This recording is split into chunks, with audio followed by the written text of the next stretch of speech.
All right, Cooper's Cogitations. Look, when the people ignored their civil laws, their civil commandments, and they failed to keep it, they failed to read the law, they adopted every sin of the Canaanites. Asheroth, Moloch, we've discussed them previously. I thought everything was covered except transgenders. But then I'm reading in Antiquities, Josephus, and this is what Josephus says. Let those that have made themselves eunuchs be had in detestation. And do you avoid any conversation with them who have deprived themselves of their manhood and that fruit of generation which God had given to men for the increase of their kind. Let such be driven away as if they had kicked their children, since they beforehand have lost what should procure them children. They got rid of their manhood. For it is evident that while their soul had become effeminate, they had withal transfused that effeminacy to their body also. Folks, this is sad. This is sad. We love them. We feel sorry for them. We teach them, but that's their choice. It's between them and God. But we have to tell them, God only made two genders. And when you start cutting yourself up and taking puberty blockers and all this nonsense, you're hurting yourself. You know, and we have sadness for you. Okay. Now, going on elsewhere in the news, what happened, and I'm going to summarize quickly. God gave them a civil government with just laws attending. One law was to eliminate the Canaanites. They chose to disobey their civil laws, devote themselves to accumulating wealth, money, power, whoredoms. Oh, that's the secret combinations, money, power, and whoredoms, okay? They neglected other aspects of their civil governments. Neglect led them first tolerate, then embrace ecclesiastical violations. And you know what? Moses said also in Josephus, Antiquities of the Jews, if someone tries to change your laws, you need to kill them, which is pretty powerful. We've already done it. We've already changed it. Okay. But let me tell you what happened in Santa Barbara, California in 1968 in the Center for the Study of Democratic Institutions. Rexford G. Tugwell, whom I first found with FDR, was in charge of a project to rewrite the Constitution. So when they say, we need an Article 5 Constitution in states to limit terms, don't believe it. Because once they get there, like our founding fathers whom they mentioned, they'll change it. The good guys will walk out and the bad guys will run it. We'll have a new constitution. It's already written. Clinton mentioned it. Obama mentioned it. What happened to our government? Well, many things did. But in about 1910, they kicked Blackstone, Commentaries on the English Laws, out. When they kicked him out, they kicked out the concept of natural law. BYU kicked Blackstone out, I think in 2005 or 2007, something like that. Blackstone's not taught. Therefore, you don't know anything about the natural law, so you don't know anything about the Constitution and Declaration. But we're going to talk about the natural law right after we finish this section, okay? So what happened? Bad guys took over the law schools. Listen to this. This is from Rewriting the Constitution. Rexford G. Tugwell himself wrote this. A new constitution, such an incredible thing. Time spent on it was wasted. No such reconsideration could happen. Anyway, it was not needed.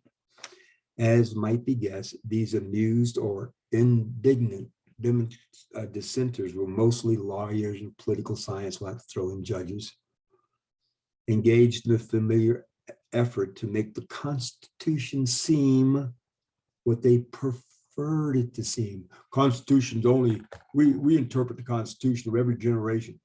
Nonsense. Liars. Thomas Jefferson, when we heard of confidence in man, but bind down from mischief with the chains of the Constitution. Doesn't sound to me like it's open for interpretation. They were willing to rest on the possibility that they could bring the court around to doing just that, and they have. If they could, the Constitution in that degree would be amended. Yes. This seemed to them an entirely appropriate and sufficient way to remake the fundamental law. Several such contentions became familiar. And that's what we see has happened. They have changed the Constitution. They've made it into something it never was intended to be, against which our founders, our Christian founders, fought. Christians have neglected it. Now, in the Documents of Destruction, which is found online in Amazon, but compiled by me, Dan Cooper, there's a section of probably on page 9 where the communist goal from the 30s from Stalin was to infiltrate the churches and reveal religion with social religion. Has that happened? Oh, gee, yes. How many churches now ordain same sex? How many churches now have pastors as same sex? There's even churches of LBQ, XYZOP, whatever it is. Okay? Yeah, other churches, it's no longer revealed religion, it's social religion. You gotta be kind, you gotta be nice, you gotta love people. Oh, don't judge people. Yet Paul says, let your love abound yet more and more in knowledge and in all judgment. Oh, and Christ says, judge righteous judgment. We have to judge. You judge your spouse whether you want to marry or not. You judge this man whether you want to vote for him or not. Now, when people come down the street, they judge themselves by the way they dress. They're judging themselves by their tattoos, their piercings, whatever, their hair, or lack of it, by their appearance. They judge themselves. I'm not judging them. I'm reading their advertisement. Okay, I'm reading their advertisement. And I learned when I was a kid, dude, you'd better read it accurately. Running the streets in New Orleans after I left home, you'd better judge it accurately or you might not make it out of there alive. Okay? So, yeah.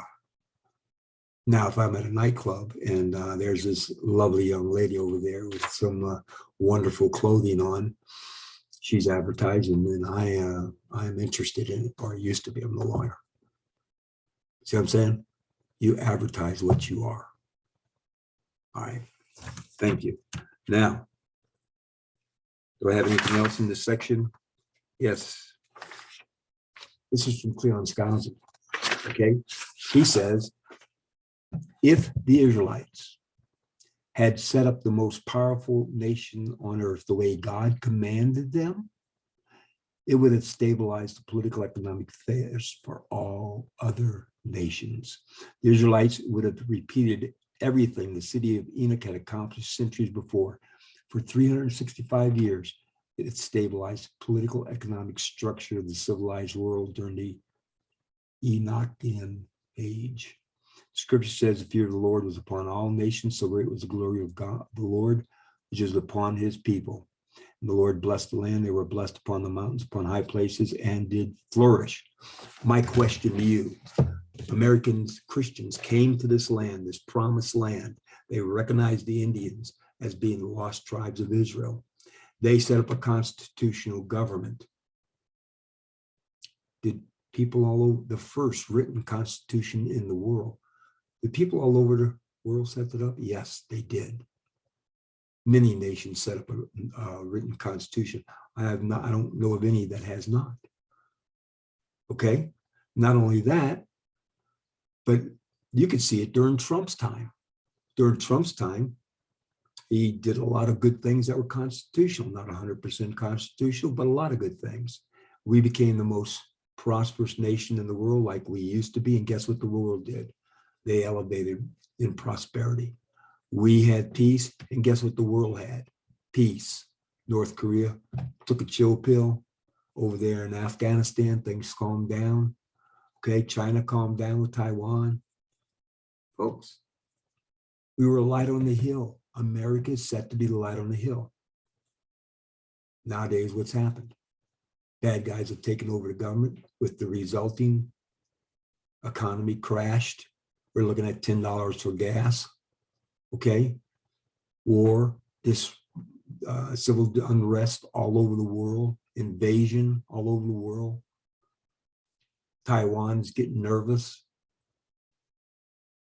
Australia should also, by the way. The Maoris are claiming their homeland because that's what their laws state, and that's what the British gave them. God bless the Maoris.